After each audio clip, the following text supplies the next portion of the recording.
Okay, let's be real. Our smart homes are getting smarter, but that doesn't mean we have to hand over our personal info like a free sample at the grocery store. As someone who uses a lot of smart home automations, I get it. These gadgets make life easier, but they also listen a little too well sometimes.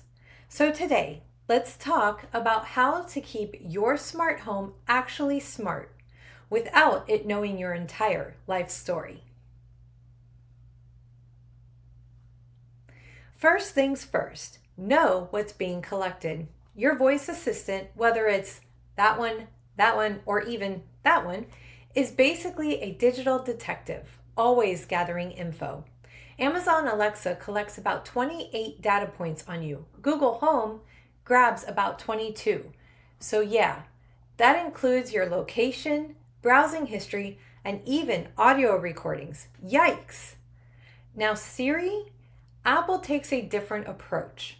They actually process a lot of requests right on your device instead of sending everything to the cloud.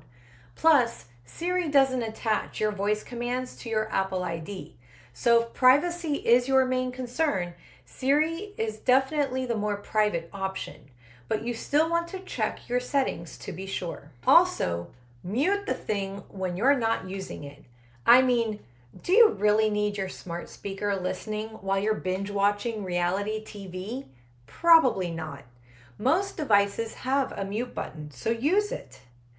And if you're really into privacy, some brands like Josh.ai show a clear indicator when they're actually listening and even process data locally, meaning less info heads to the cloud.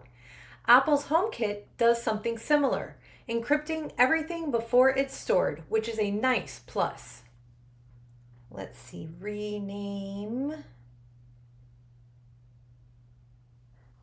Next up, set a unique wake word. No offense to anyone named Alexa, but it's time for a little originality. Change the wake word so your assistant isn't popping up every time someone says, "Hey Alexa, pass the salt." If you're using Siri, this isn't as big of a problem because Apple has really good voice recognition. It actually only responds to your voice or anyone you've allowed in your home app. But you still want to be mindful of where your HomePods and iPhones are sitting. I can't tell you the number of times that we have said, "Hey, seriously?" And she has picked up on it. And here's a fun one.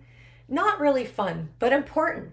Limit user access. If your smart home system is a free-for-all, that means anyone can start controlling things.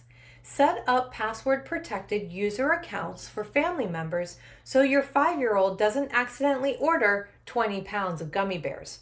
Trust me, it happens. And finally, don't just set it and forget it. Keep updating your privacy settings. Whether you're using or Josh.ai, most voice assistants let you delete voice recordings or stop storing certain data. In your settings, you should be able to review your stored interactions and adjust what's being shared.